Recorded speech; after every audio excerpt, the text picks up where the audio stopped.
السلام نبی علیہ الصلوۃ والسلام کے دور میں جب آقا کریم علیہ الصلوۃ والسلام دعوت دیتے دین تبلیغ کی، مالک کی وحدانیت کی، تو کافر جو ہیں تنگ بھی کرتے اور کہتے کہ اگر تو سچا نبی ہے تو عذاب لا کے دکھا۔ تو اللہ پاک کیا فرماتے تھے؟ اللہ پاک فرماتے تھے کہ وَأَنْتَ فِيهِمْ، آپ اگر ان میں موجود نہ ہوتے تو میں عذاب ان پر ایسا دیتا کہ پوری نسلیں ان کی تباہ ہو جاتی اور یہ یاد کرتے۔ عذاب اس لیے نہیں بھیجتے، بعض نبیوں کو کہا گیا ہے کہ تیری نحوست سے یہ عذاب آیا، فلاں آیا، فلاں آیا۔ جب ہم عذاب بھیجیں گے پھر کہیں گے، پھر ماننے کی بجائے پھر اعتراض کریں گے کہ تمہاری وجہ سے یہ عذاب آیا۔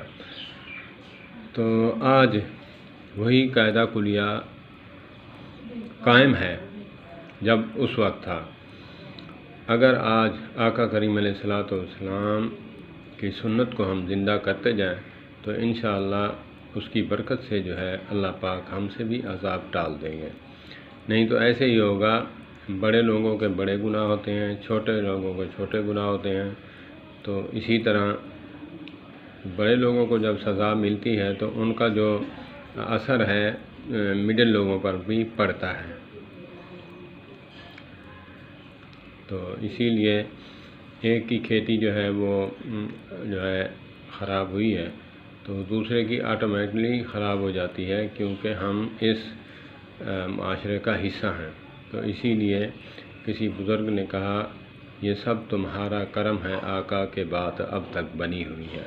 اگر آقا کریم علیہ الصلوۃ والسلام کی دعائیں ہمارے لیے التجائیں، اٹھ اٹھ کر رونا، امی عائشہ صدیقہ رضی اللہ تعالی عنہ فرماتی ہیں کہ ایسا لمبا سجدہ فرماتے، کبھی تو میں جا کر آقا کریم علیہ الصلوۃ والسلام کے پیٹھ مبارک پہ کان لگاتی اور سنتی کہ ہانڈی کی طرح جو ہے سینہ جو ہے آقا کریم علیہ الصلوۃ والسلام کا چل رہا ہے اور اللہ سے مانگ رہے ہیں، اللہم اغفر لامتی، اللہم اغفر لامتی۔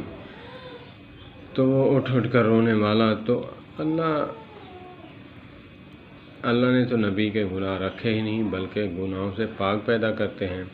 تو امی عائشہ صدیقہ رضی اللہ تعالیٰ عنہ فرماتی ہیں، آقا ایسی اتنی عبادت کیوں کرتے ہیں؟ آپ کے حتیٰ تورمت قدمات، آپ کے قدم مبارک جو ہیں سوج جاتے ہیں۔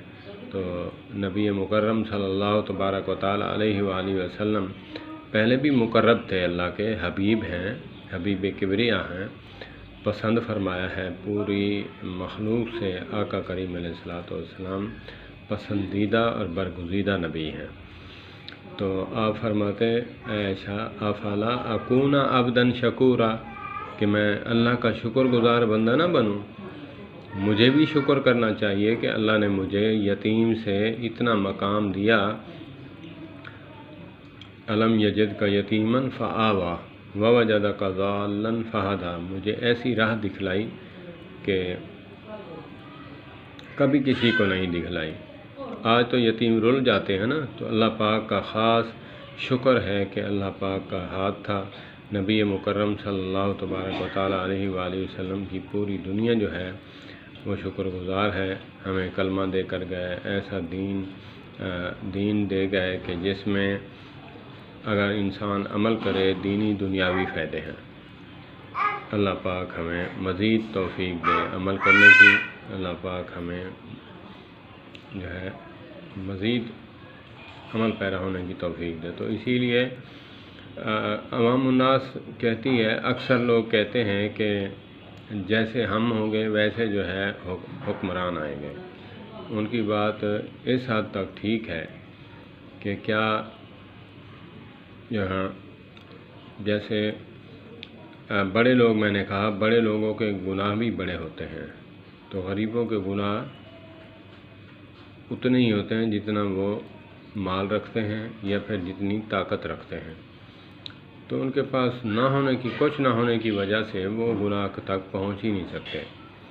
تو اسی لیے تو کہا کہ نبی مکرم صلی اللہ علیہ وآلہ وسلم نے، حدیث کا مفہوم ہے کہ 500 سال جو ہے غریب امیر سے پہلے جنت میں جائے گا، کیونکہ اس نے دنیا میں دکھ سہے پیسوں کے بغیر، اور دنیا کے تھپیڑے کھائے، دھوپ کے چھاؤں میں بڑی ذلتیں برداشت کی، تو اسی لیے 500 سال تقریباً جو ہے وہ پہلے جائے گا۔ اللہ پاک سب کو جنت میں لے جائے۔ ہم کون ہوتے ہیں کہ کسی پر یہ شرط لگائیں کہ ہم پہلے جائیں گے یا وہ؟ تو آقا کریم علیہ الصلوۃ والسلام کا فرمان ہے، میں نے کوئی اپنی طرف سے بات نہیں کی۔ اللہ پاک ہمیں عمرا بھی ایسے ہیں جو اللہ کی راہ پر دیتے ہیں، ان کو نکال کر باقی جو ہیں، جو مغرور ہیں، متکبر ہیں، جو اپنی دولت کے بل بوتے پر کسی کی عزت کو نہیں دیکھتے یا پھر کسی غریب کو نہیں دیکھتے، اللہ پاک ہمیں عمل کی توفیق عطا فرمائے۔ السلام علیکم ورحمۃ اللہ وبرکاتہ۔